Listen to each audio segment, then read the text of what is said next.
me just welcome you to this panel with 4 very exciting guests. They will briefly introduce each other, or themselves actually, in a second, but let me just tell you in literally a few words what this panel is going to be about. So we will be talking about MiCA, or MiCA, which is the Markets in Crypto Assets regulation that has been approved by the European Union right now and is entering into force in 2024.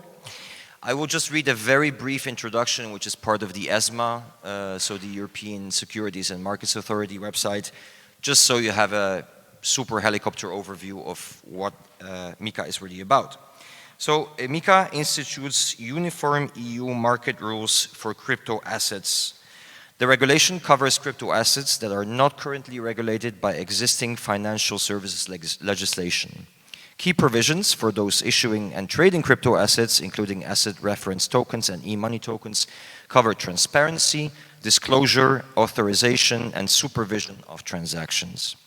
The new legal framework will support integrity and financial stability by regulating public offers of crypto assets and by ensuring consumers are better informed about their associated risks.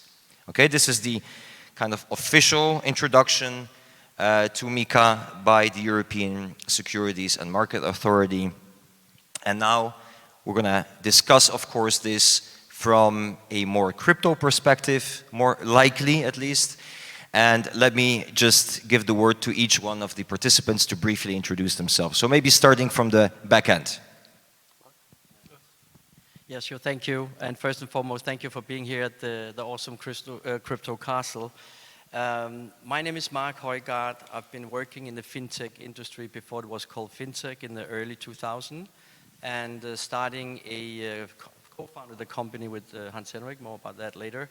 Founded a company in 2014 in the crypto space, working with payments, meaning that we allow people to accept, or merchants to accept cryptocurrencies as a means of payment, and also a broker service that allows people to buy and sell cryptos. And of course, being in the position of working in this space in 2014, we are coming out of a world of no regulation at all to slowly moving into some sort of regulation in the AML5 directive, to now the new MiCA coming in soon. So we have been up close in working in this space where regulations potentially is everything from failure to success. Yeah, thank you. And my name is Hans Henrik Hofmeier. Yes, co-founded Coinify with Mark. But we also built the blockchain working group, which is today the most, let's say, influential lobbying organization in Europe. We now have prominent 35 members in this working group, which we founded with Chainalysis. In that work, through the last 8 years, we have been submitting, I think, more than 200 position papers for MiCA, of which 100 of the changes that we proposed have been adopted in law. We're very happy and proud about the result that we reached with the European Commission and Parliament. Hi, I'm Robert Kopic. I'm the head of Blockchain for Europe. We're a European trade association representing blockchain and crypto industry players from around the globe. We're existing since 2018 with around 30 members, all originating out of the idea of the usage of blockchain or digital assets.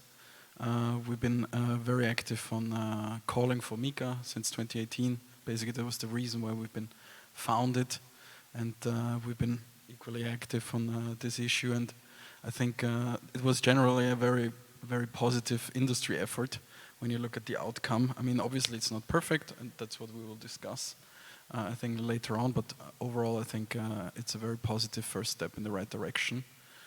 And we're very happy to talk about this today, so thanks for having us.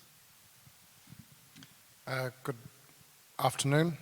My name is Greg Chu. I'm the founder of QPQ. We are developing the means to bring real-world assets on-chain completely, adhering to the idea that blockchain allows us to trust the message, not the messenger, securely at scale, and understanding that at any point in which you re-centralize operations, you actually undermine that. So our objective from the very beginning, and in my case, a bit like you, that was in 2002,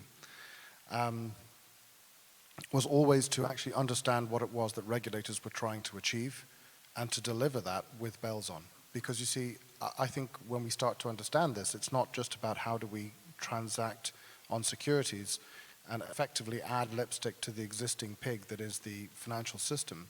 Instead, it's about how do we transform that financial system without trying to say that the concerns that regulators have are legitimate. They are legitimate, and they do have their place. But we also need regulators to think in a broader way, and some of that is in MiCA, but it in my opinion, doesn't go anywhere near far enough, which is to start to understand how, when we talk about the digitalization of assets, huge numbers of those assets apply a Pareto principle. If we say that so many assets that today we don't think of as being assets because they're not easily tradable, they don't really have a market. If those things become digitalized, it becomes very easy to create a market. It becomes very simple and transparent for a market to evolve almost organically, which effectively is what a DEX is. And with that, we need to consider the position of regulators in the context that actually their prime goal is not to be patrician and dictate who can and who cannot access types of assets. It's actually to deliver market sanctity. And in the context of digitalized everyday assets, actually that role becomes even more important. So if we can bring some of the intent and purpose of securities regulation into that broader context without recreating the need for intermediation and various other roadblocks, that's, I think, what is necessary. And I'm going to now pass it back to you to give us your bomb, unless that was it. I should never have told my plans up front. That's definitely a mistake here. Anyway, thank you very much for introducing yourself. As you can see, this is a very interesting list of members of this panel. Yeah, let's start without wanting to start with the obvious, which is list the key objectives of MiCA and stuff like that. Let's get down and dirty basically immediately. And my first question to you, and I would just like to have a brief answer, basically just a yes or no, is the following. Is MiCA positive for crypto assets? Yes or no? Yes, indeed. Definitely, yeah. Absolutely. Come on, you have to say no. I'm going to do what I never do and sit on the fence. I think it has good and bad, and God help me, I've never done that before, but yeah. Well, there is a first thing for everything, right? First time for everything, as they say. Okay, so this is our starting position, so to say, right? So we can see that, generally speaking, a big part of the panel, if not the entire panel, basically thinks it is a positive development, right? So, so does that mean that you consider MiCA, once it comes into force, to have a positive boost on user confidence?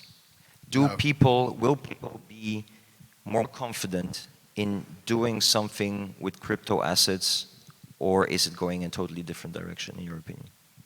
No. And why not? What do people actually have confidence in?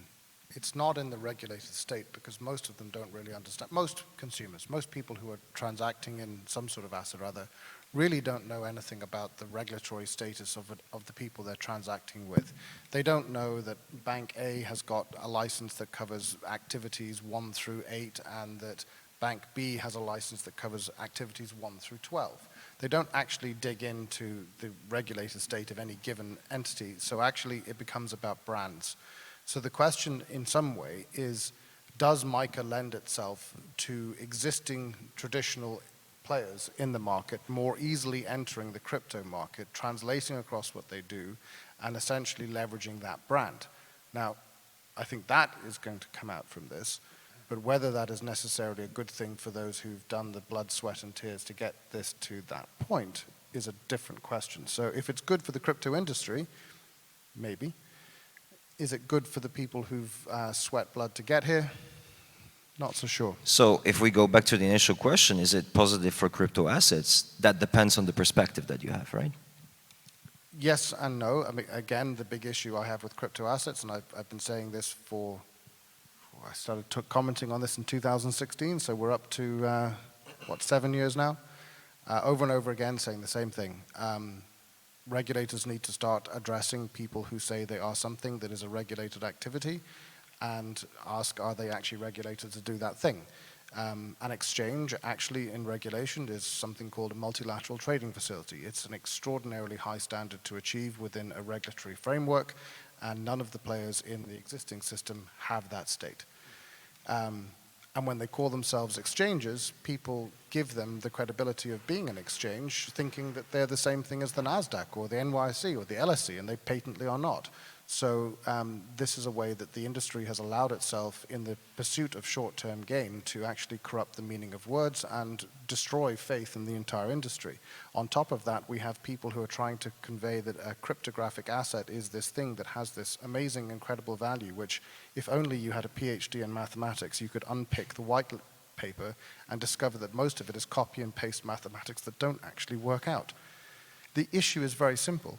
Most of the cryptographic assets that we see in the market today, in my opinion, are worthless. And they have really only succeeded through a sense of FOMO, through a sense of trying to drive people into them because you'll miss out if this goes to the moon. And actually, I've been consulting to various governments on this as well, probably from a different perspective. I was heavily involved with various government departments looking at the issuance of bonds and the regulation of stable currencies. And my advice on most of the stable currencies was extraordinarily simple, especially crypto that consider itself to be a currency. You already have regulations for this. It's called gambling. Hence the moniker Betcoin rather than Bitcoin. But if I can comment, there is a reason why we ended up with MiCA in the state it is. Like, I totally agree with the previous speaker that it is, at best, fooling everyone to think that something is under control. Consumers don't care about MiFID 1 and 2 when they trade securities, and PSD 1 and 2 doesn't make sense for anyone doing a payment on an e-commerce site, so MiCA will make very little difference. But the nature of MiCA has also been to allow for an innovative, so-called innovative process where companies can take on this technology and try it out and see where it takes them. So the MiCA regulation also allows for that, and only, let's say, focus on the activities which are completely out of bounds and has to be reined in somehow, just as the previous regulation or directive of anti-money laundering was of course heavily needed in that process. So I think MiCA is just in version 1. Version 2 will definitely include getting more bankish, comparable to MiFID and PSD 2 and other, perhaps even included in those other regulatory frameworks as we mature. You've hit on a really interesting point, which feeds to what I was talking about as well. When the virtual asset service provider regulations came out, VASPs, Binance managed to, by what miracle or number of jobs they promised the French economy minister, but they got a virtual asset service provider license in France, having been refused in Germany, Lithuania, UK. Where else were they refused? I think they even got refused in Malta, which is really going well. And they managed to get one in France, and the very next day they ran adverts on all of the crypto publications saying that they were now a fully regulated exchange. And that's also part of my fear. Is MiCA going to be enforced properly? Are the ESMA actually going to do something about this kind of thing? Because I wrote to the French regulator over this and I said, if I were a traditional finance house and I came out saying that, you'd have me in handcuffs. Why the difference? Why the regulatory arbitrage? We need to be treated like grown-ups, and we need to behave like grown-ups if we're going to be asked to be treated like grown-ups. Maybe to add to this, I think one of the issues, or maybe let's take a step back and look why MiCA actually was done the way it was done, right? Originally it was like an initiative by the EU to have a first move advantage towards other markets that they deem like competitors, right? Like the US, Asia and so on. And they wanted to have this first fully integrated or fully comprehensive regulation for, in this case, CASPs and other services linked to crypto assets, right? Then Libra came out, Everybody freaked out about Facebook taking over the fiat world. So they added e-money tokens, as they're called now, and asset reference tokens, because they wanted to make sure that the big techs don't take over all the money. Then you had a discussion about NFTs, right? I mean, then we started talking about NFTs. And right at the end of this whole process, you had the linkages to the AML regulation, sustainability, and also DeFi, right? And it was all pooled together. And the problem that you see, and I think that's one of the downsides of MiCA, is that there was a lot of people involved that had no clue how to handle the speed of the sector on the one side, right? Because it happened so fast and they're not used to it because they are until then regulated or tried to regulate only banks and insurance companies, which are very slow and work in cycles and all these things. And this sector is just like on a 6 months high speed train basically, and they basically just ran after the developments that happened on a technological level. So that's why it looks a bit like piecework to a certain extent, and that's why there's a lot of question marks on a number of these issues, right? There's questions about how do we deal with non-euro denominated stablecoins, how to handle NFTs when they look like a certain way, what to do with truly decentralized actors, what does this even mean?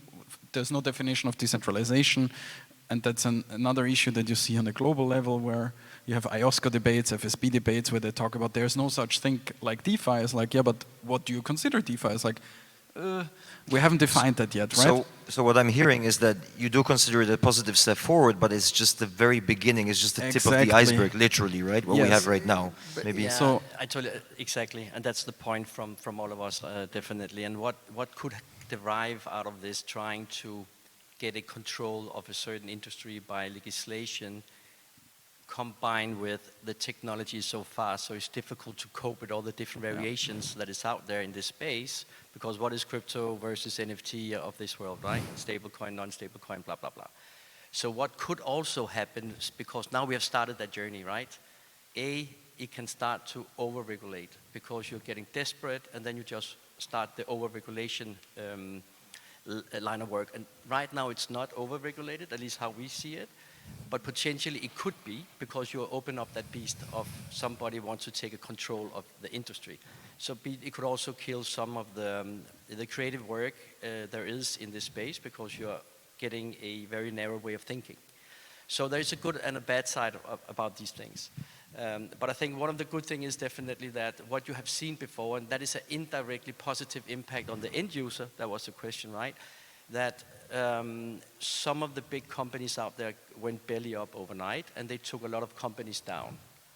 And that is because it has been in a non-regulated space. At least potentially we can see less companies with $1 billion assets suddenly go belly up overnight because of this regulation. And maybe that could potentially indirectly give more comfort for the end user. Well, I think we can, that could be debatable, as we have seen with FTX, which was approved by the SEC. It wasn't approved by the SEC? No, the FTX were very good, like many of these institutions, in creating false marketing, false imagery, false ideas, and false connections to regulators. And I think the nearest they came to regulation was good old SBF going into the Congress and having a few hearings and talking out of his arse. Look, I think actually the really interesting question that we need to throw into the mix on this is actually around what is the purpose of the European Union and all of this regulation? Because, you know, you raised the point that they wanted to get ahead of the curve. Well, I'm sorry, you're still miles behind. Switzerland is miles ahead of you and will always stay miles ahead of you for the very simple reason that their regulations are principle-based. They're not over-prescriptive.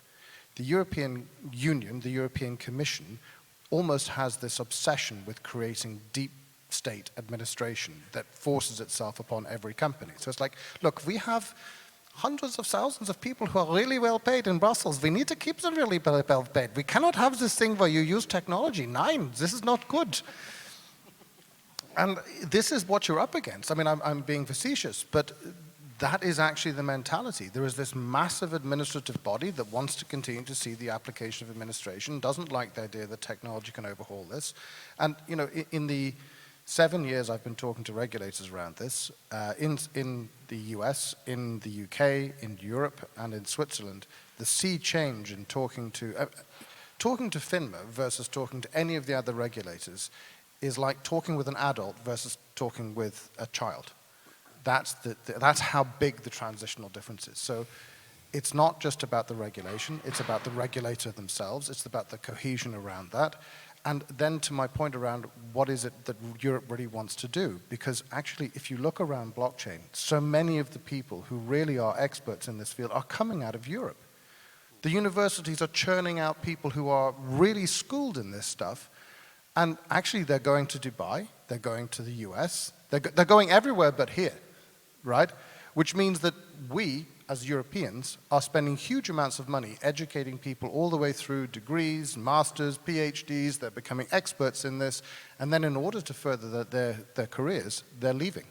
Why aren't we looking at, instead of saying, let's be the best regulators in the whole wide world and force our regulations on everybody else and make everybody else suffer the misery of administration that we love so very dearly, why don't we try and find ways of actually supporting innovation in Europe and supporting the fact that we have some of the best academic and business operations in the world to lead this? Maybe to add on this, because that's the one thing I wanted to say before we basically drove into this conversation, is that there's a huge, and I mean a huge gap on a lot of the decision makers and stakeholders that are involved in these debates, right?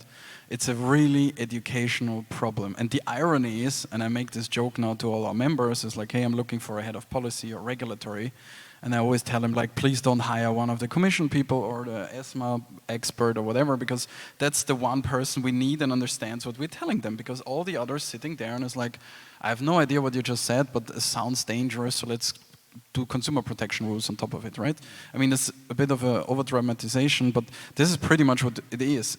There is a lot of good people in Europe working in these institutions, but most of them are relatively young or standalone people, and I could name some of them even, and they're doing a great job, but they are the ones that are the technical experts. The one on the political level, unless they have a clear interest in this, and there are some people that have, and that's positive, but on a majority scale, it's not there. And therefore you have this over-convoluted regulations like MiCA. I mean, this started as a, I think, 80-page document, and now it's like 250 or so.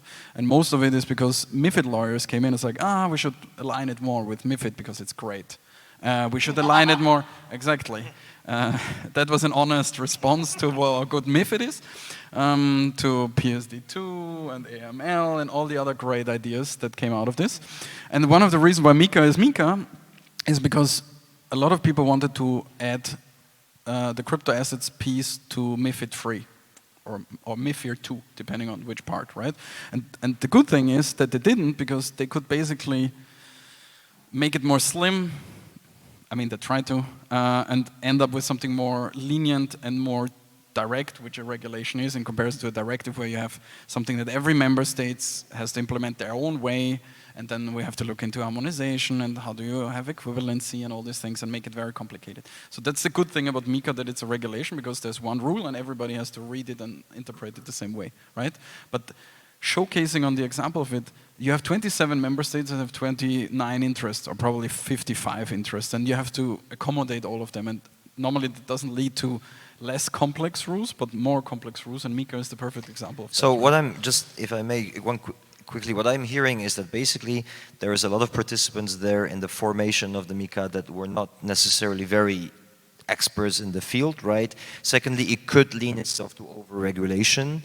There is a definite danger of that, according to Greg, for example, right? I'm hearing a few pretty negative feelings, let's say, surrounding MiCA, whilst you all said at the beginning it's a positive development for crypto assets. So how do we connect this? I sat on the fence on that one.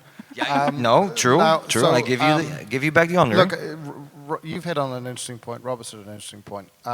So I'll start with Roberts because that came first. And no, it was actually really fundamental to the whole discussion around regulation in the context of cryptographic assets. You hit upon consumer protection, and which then leads to labeling.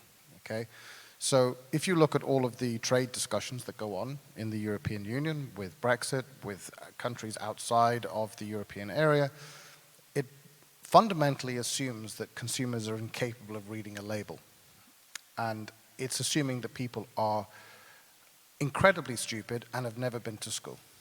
And that, I really think, is wrong, but it also feeds into the issue around regulatory issues for digitalized assets, financialized assets, because we actually do need to start treating people like adults as well. People who are buying into these things need to go in with their eyes open for themselves and not turn around and blame somebody else because FOMO took over and your brain went into reverse. Greed mode. Yeah. And it's a really big problem that I think as a whole industry needs to be thought about, is how do we advance But people? that has nothing to do with crypto. That No, is just in general. Yeah, it's a general issue. Political process, so I disagree. But think about MiCA as well in the context that it covers European entities, so European-based entities. So MiCA does not cover international providers that are selling their services to European citizens. So one of the longest discussion I remember from over those years was to what extent this will actually lead to regulatory arbitrage, as was mentioned before, because it would be easy for a company like Coinify to set up shop somewhere outside of European Union, continue on with our business, and not comply with MiCA.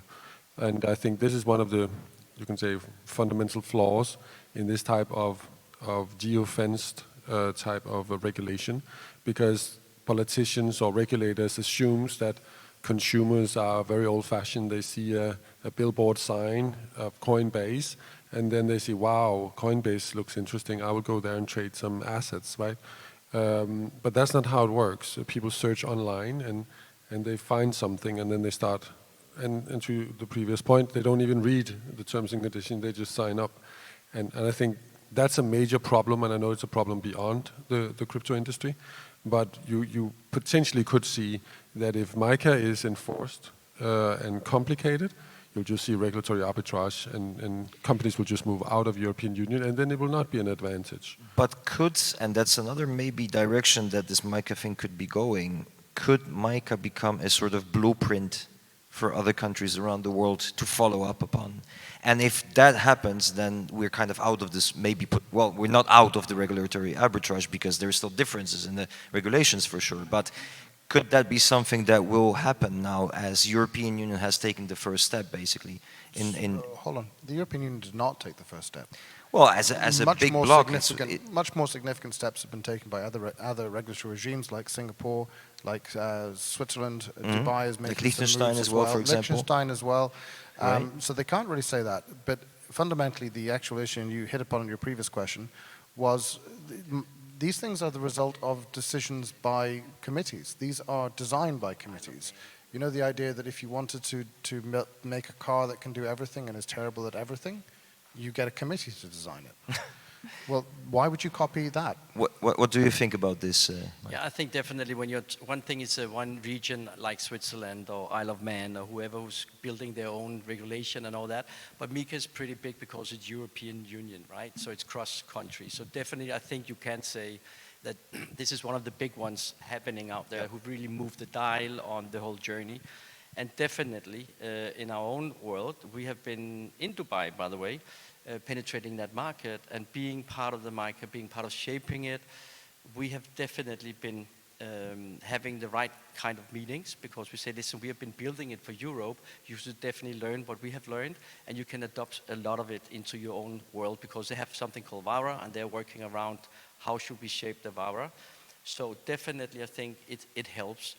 On top of that, for Coinify, selling our business to the biggest classic financial payment service providers, we have seen an uptake of those very big ones globally based on the MiCA. So again, I think we all believe that even though it's a little bit confusing, but we also need to talk about the pros and the cons, right? I think definitely overall it is a great thing that's happening, but we're not there yet, and there's still a lot of different steps that could be wrong in the journey of regulating such a difficult technology as the crypto world. And maybe to add to this, because in February we hosted the US Congress in our office. It was like 15 or 16 people from the Senate and the House.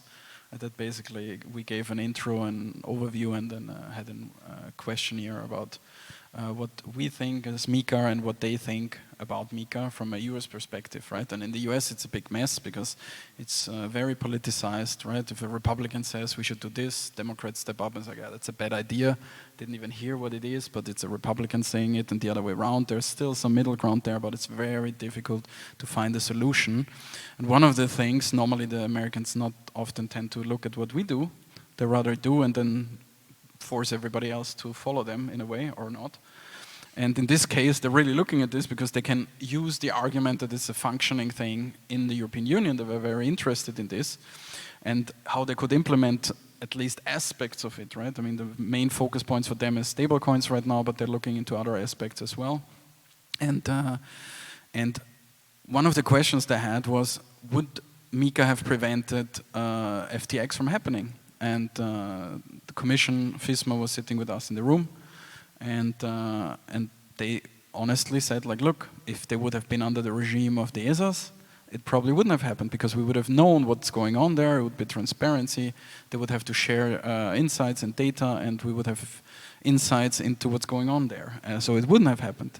But I mean, if they not apply by the rules, if they sit outside the scope of MiCA, for example, in this case, or any other jurisdiction, then obviously these things will happen. So it has nothing to do with crypto or crypto regulation. This has something to do with, do the players involved in the space want to obey by the rules? Do they think they're good, or do they look for another jurisdiction from where they operate on? And it might be Switzerland or Singapore and so on. So there's a competition. I mean, there's a regulatory competition going out there about this market, and that's a good thing because it means that people will look for the best solution and others will, you know, add to that and follow that. And Europe right now is the biggest jurisdiction that has a regulatory regime in place. And that's a positive thing because it means that the sector is taken serious. It's not perfect, and I know you will add to this. But I think to come to the point is you need to have these rules on which you can build, right? Because when you look at the US, there's nothing. Everybody's like just sitting there. It's like, okay, if I do this, will I be imprisoned in New York or not? Or can I do this in Wisconsin or not? Or in LA? How is it taxed? Nobody knows, right? And it's much worse than what we have. So, but in fact, you're kind of saying it's a bit of a double-edged sword, right? On the Yes. one hand, it's good, obviously, that we're going somewhere, we're having some regulation, so there is some more security, of course, for all the users involved as well. On the other hand, it could definitely lead to over-regulation. There is a lot of people involved, or there were a lot of people involved that were not maybe the biggest expert in the field. So it has all kinds of issues. Maybe just to add one point, sorry, because it's important, I think. One of the reasons why we're in this situation is also because digital assets allow for something that hasn't, or the ecosystem it's built allows for something that hasn't been done before, right? Because banks traditionally, and there's some exceptions obviously, but traditionally operate regionally or nationally, right? And the same is true for exchanges and insurers and all this thing. The nature of digital assets and blockchain per se, like any other technology, by the way, and that's why it's so difficult for regulators to grasp it, because it's much more complex and much more holistic and horizontal, is it doesn't matter where you sit. You can use any application on the web. It doesn't matter where it is. The users won't care, right? They will go for the best service and the best offer and the best experience. And therefore, it is much more tricky to come to something reasonable because there's just so much variety and it's a global thing. And that makes it difficult to regulate it regionally or nationally even in some places, right? And that's something that people have to wrap their head around, and it will take some time because it's the first time that this is happening. And that's why we also set up, or FATF is now looking into this as well. So FATF is 160 countries worldwide, where they also have looked at, well, can we harmonize some of the legislation or guidance? But that's a different conversation. I think that with this type of technology, defining blockchain, just the word blockchain, what is a blockchain? I think it took us months and months on end. There was no agreement. And if we are at a stage, what is it now, 14 years in, we still have no clear definition of what is a blockchain and what constitutes a blockchain. At least it's not commonly adopted as everyone agrees, correct? So we might have some good definitions, but we have several. Now, that just shows the foundation we are trying to build a full regulation upon. And of course, this is going to end up with a lot of interpretation and definitions. And you said it before, I think, decentralized. What does decentralized mean? One of the first meetings we had in the Danish FSA after MiCA was approved was a conversation workshop where we had to define what does decentralization mean and degrees of decentralization that has to be in place in order for something to be considered decentralized. And I think the Danish FSA had that conversation just to prove that they think that the regulation in itself is unclear. And that just shows everything. I think that's a very valid point. I have actually a bit of an off question to put one or more topic in here really, and that is we're talking about crypto assets, right? This is the regulation on crypto assets, but crypto assets that are issued by central banks or public authorities are not part of this. So why is that actually? Why do you think that is? Is there a very clear explanation for that, or? Yes, control, very simple. I mean, you don't want to give away control, right? I mean, when you look at the debates, and it's quite ironic because we had a lot of debates with central banks as Blockchain for Europe. A lot of them like blockchain technology, but they can't say this publicly, right? Because it counters the idea of what the central bank is. I mean, it's in the name, it says central bank, right? Mm-hmm. If they would be publicly calling out for blockchain to be implemented on this, they would have to rename themselves into decentral bank, and that's something they definitely don't want, which might be not a bad idea on certain points. But you know, a lot of these issues that you also see from a pushback perspective is very political, right? I mean, when you look at the spectrum on politics, and you see this in the US, you see this in Europe, in the UK, everywhere it's the same. The more centralized your policy application or your policy philosophy is, the less you like the idea of decentralization, because it basically takes away what you stand for. If you want a centralized, and you mentioned that earlier, you want to have a central structure that controls everything and comes on top of everything, you don't like the idea of disintermediating things. So MiCA is, in other words, a way for them to take control over crypto assets? I mean, the regulation is for central actors, right? And is that a good thing then, necessarily, for crypto enthusiasts? I don't know that it... Okay, let's pretend that MiCA is actually a really good piece of legislation. The problem really is enforcement, and you've all hit upon this, okay? So you guys spend a lot of time and effort working with the European Commission to get this right. And I think a lot of actors in this space are grown-ups, they're realistic, they're trying to be proactive, they're trying to be inclusive with regulators, with stakeholders, to bring them into the discussion and ask them to listen. And you know, by listen I don't just mean sit there nodding your head as a regulator likes to do, but actually ask. And you know, the first time a regulator asked me an intelligent question was when I came to FINMA. But putting that to one side, the real issue that you've identified and that you know all of this hits to is, you asked the question, the Senate guys, the Congress guys asked you the question, would this have addressed FTX? And the honest answer is no, because it would have required somebody to enforce the rules in the first place. And I would worry that MiCA becomes a tax upon compliant firms and becomes a carte blanche for the likes of Binance to sit outside of the system and continue to do the games that they do and play moving chairs with the assets underneath it. And I don't think the regulators have really tried to enforce, and a lot of the rules that exist for financial services already are applicable.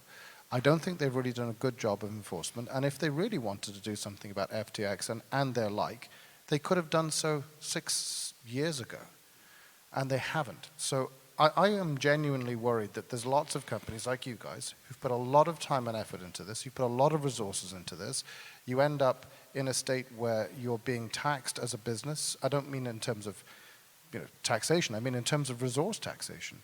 The time and effort you've invested into this, and actually it's not going to profit you directly, it's probably going to profit larger incumbents. And where it doesn't, where you're competing with other cryptos, you're competing with other crypto service providers who are not taking the higher ground, and the market is rewarding people for not taking that higher ground. That's my concern. Yeah, I agree. I consent with what you're saying completely, but you can also say that what is the other side of the story, that we have been fighting against people who didn't give a crap on KYC, and we were like, we need to do KYC. We want to be making our financial audit in Denmark, so we have KYC'd all the users from day one since 14, but the other parts playing in the same playing field, they do not do any KYC. So why should they pay money at Coinify and go through all that shebang if you cannot do it anywhere else? So in that sense, the flip side is that you have been competing with people who didn't take regulation dearly. At least they can get a fine. At least they can get something. But I guess you also are right that people can shop around and maybe bypass different laws, and then suddenly you have Binance back again. But just a quick note on the FTX, and I think it's so funny. We're always talking about the FTX case, right? But how BlackRock of this world fueling that amount of money into a teenager's company without asking simple questions, without doing any due diligence, then it doesn't really matter what you do if you have people who just fuel giving a kid the keys for a Ferrari who doesn't know how to drive it, right?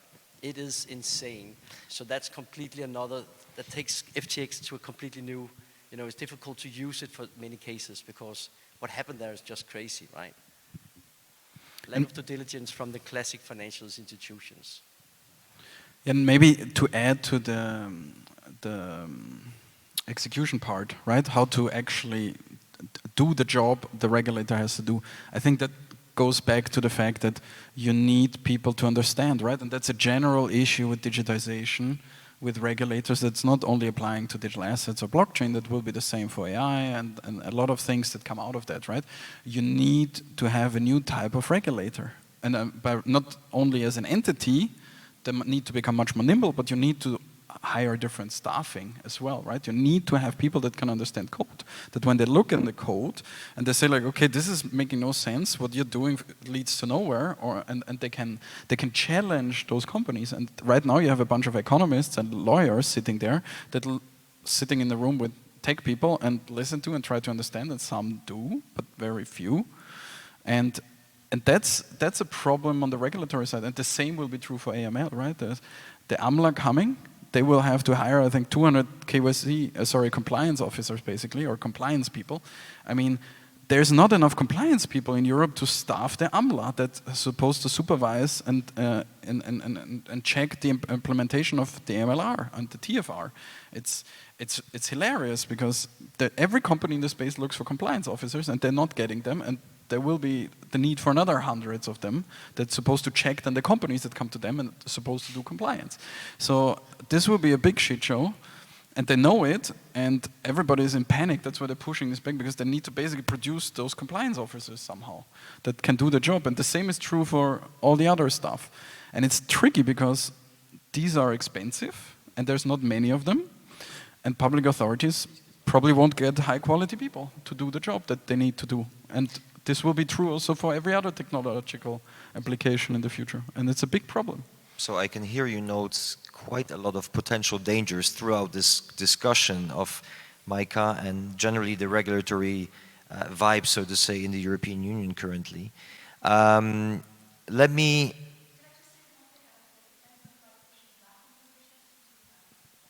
Well, we'll get to Q&A in a second, but please answer.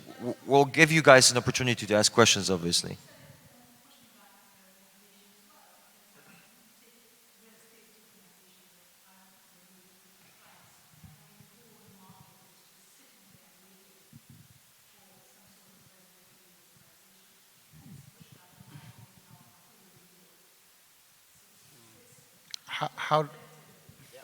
How do you square tokenizing land, property, real assets with the operation of a blockchain? Because ultimately tokens point at assets, they are not assets. So you still have third-party custody. Now, actually this does cover that, because what it says is that if you have an underlying asset to which the token relates, it wants to see the custody arrangements you have for that. So actually, MiCA does address that kind of thing.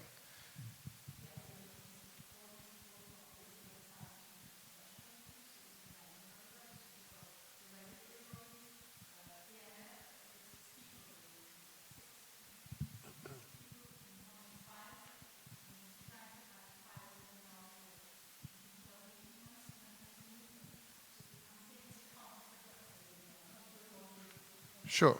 Which is touching to what Robert said, is that essentially, and what I mockingly said of the European Commission, its real job is to create deeper administration in everybody else's company and keep their own jobs.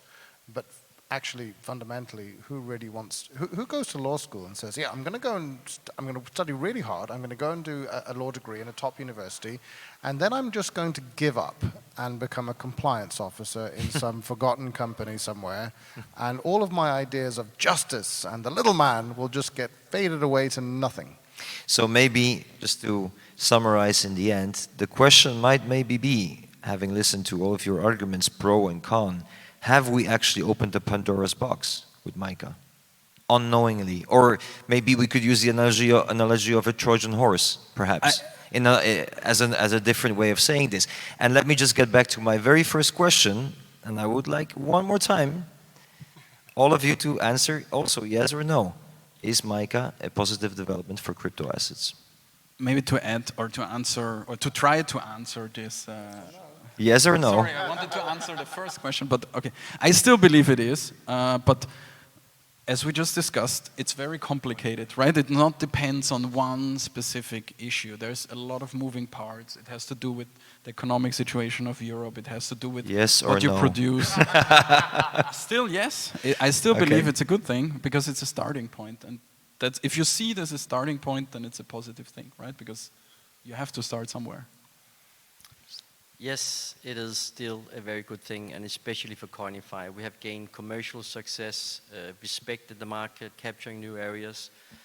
So clear yes still, even though it can go into different direction, but definitely clear yes. Okay, clear. Mm-hmm. I would also agree, of course, to say yes, but it's a little bit like to regulate internet in the 90s. You don't know what's next, right? And that's what we are seeing now, is that we are regulating what we see, but really, are we? It was very, I personally also remember, I was actually studying law at that time as well, when they started doing internet things with law, somehow attempts, it was crazy, it was exactly the same thing. They had no clue what they were doing, partially, and you know, at the beginning there were just some haphazard ideas and attempts to do whatever, to at least have some basics, right? But just to finalize also, Greg, yes or no? I'm afraid I'm still sitting on the fence because, I mean, look, ultimately, I think there are a lot of positives that can come from it. To a large extent, MiCA builds upon the virtual asset service provider regulations, which I actually thought were a really good positive. I thought that was a major step forward, without question. MiCA is adding pieces to that effectively. You know, the regulated entity is the nationally regulated entity as a virtual service provider. My concerns remain that this is opening a Pandora's box of administrative demand, that this is really not technologically neutral, that this is still very retrograde in its perspectives, and ultimately I really have a profound concern around enforcement, around different nation states within the EU applying the rules very differently and creating, again, regulatory arbitrage and imbalances. Okay, all right, thank you very much for now. Let's go for the Q&A before we finalize everything.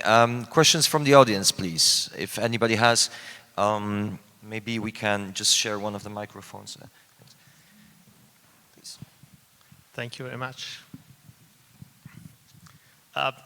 I just can start saying I'm a crypto anarchist, but aside of this, I'm Italian. And as Italian, we used to say, we used to be skeptical, not skeptical, scared from regulations.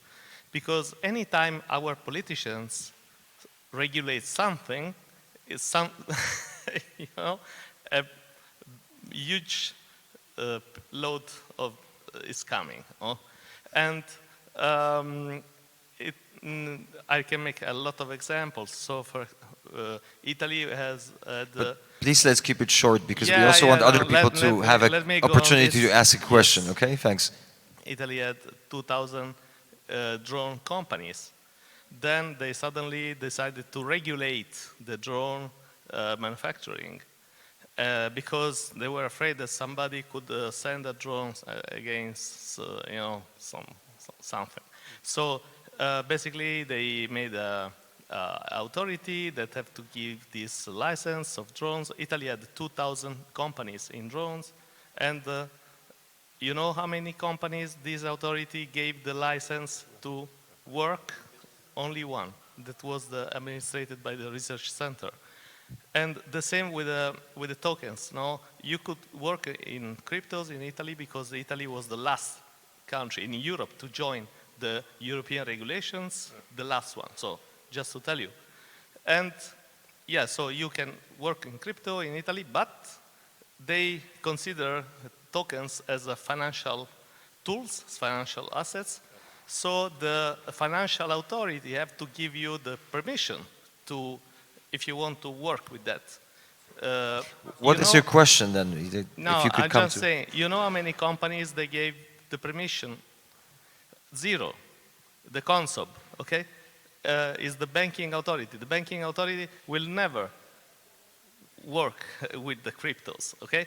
So just to say, is the regulation... We've covered that because we talked about the fact that there was regulatory arbitrage within Europe. So for example... Yeah, so my question is MiCA good, is MiCA a good regulation? Fortunately, it's not coming from Italy. This is because we have 19 years old people in the parliament, averagely.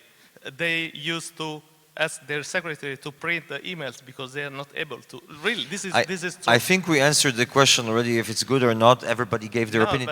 But thanks for the feedback. If about your input, definitely it's appreciated. If there's any other questions, because we are a bit limited in time, so I would like to give other people also the opportunity to ask a question. Okay, if you could pass over the microphone, please, to the back. Yeah, no, but the question is not if yes or no, but the question is why. That's the question. Why is good? Why is it good? Yes. We answered that Think over the last 45 minutes. we tried to answer that as good as we had with the limited time available, but I would like to ask you to give, because we need to have the audience ask a question if they want to. Yeah, this is a real simple question. Yeah. What is the panel's understanding of the available exemptions from registration under MiCA? Banks. Nothing? Banks, they can just turn around and not be in. They can do whatever they want. They don't need to apply to any MiCA regulation whatsoever, and they can just execute any type of crypto activity without any approval from authorities. So if you are a qualified financial institution having certain attributes, you are exempt. Yeah. So the easiest thing to do if you're a crypto company today would be to just transform yourself into a bank. Are there any lawyers Yeah, on the this problem panel? is that To put it simply.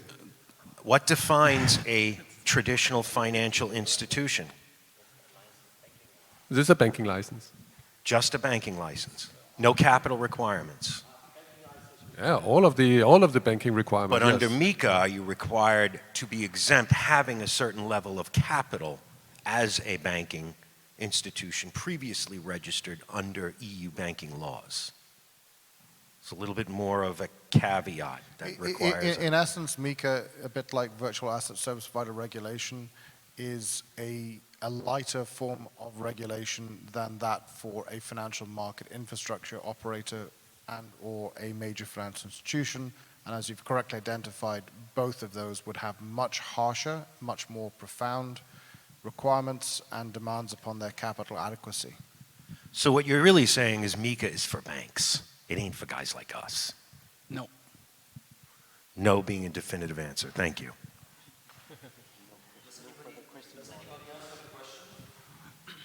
Any other questions from the audience? I read that DAOs are exempt from the regulation. What's the expectation there? Will that gap be filled I think we quickly? covered that in some of the afternoon sessions, but you're more or less correct.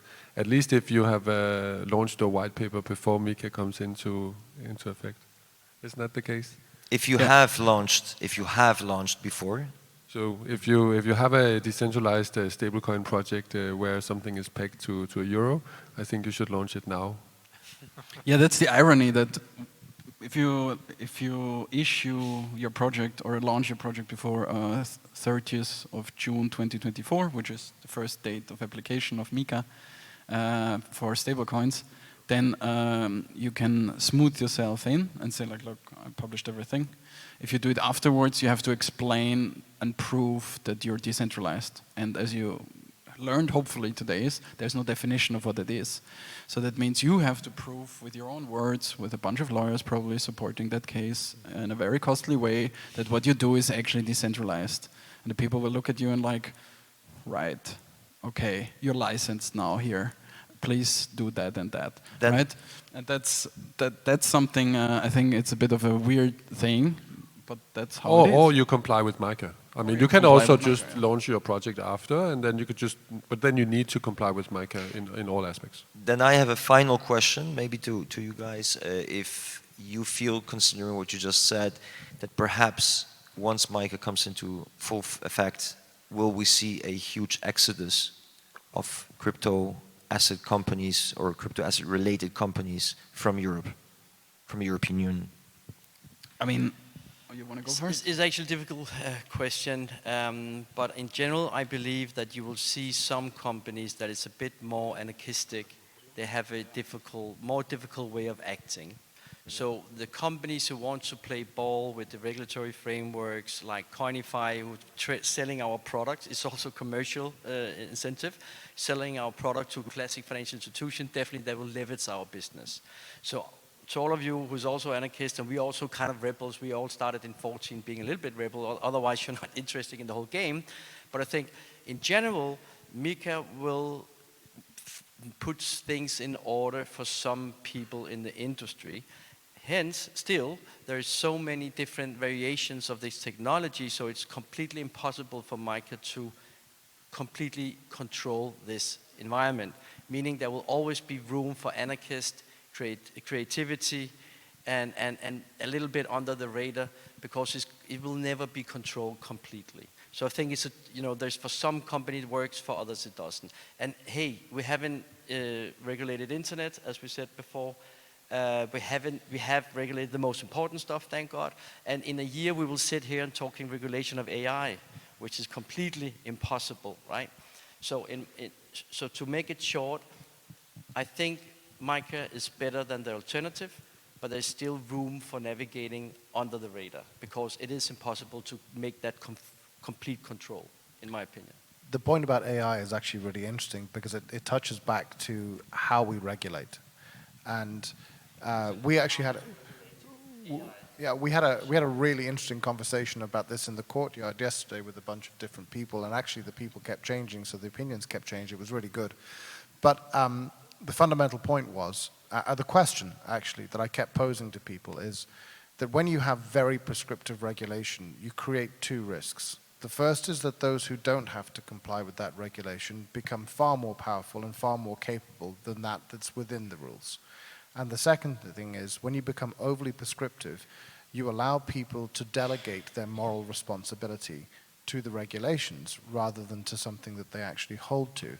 And this then, in terms of the conversation we're having now, feeds back to my concern that MiCA is the thin end of a very administrative wedge, which will make us less and less competitive and more requiring to usurp the dreams of young lawyers and turn them into compliance officers, when actually a principle-based approach like we see in Switzerland, I'm not Swiss, just in case anyone thinks I'm here from the Swiss Ministry for the Economy. I'm not. I just happen to worship the fact that they're the only regulator who's anything useful to say.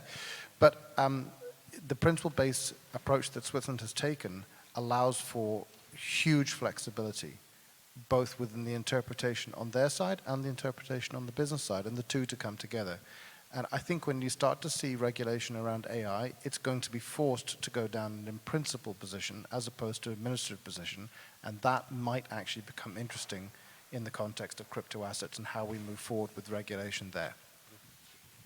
Okay, I think we have to conclude because we're a bit over time already, but let's see.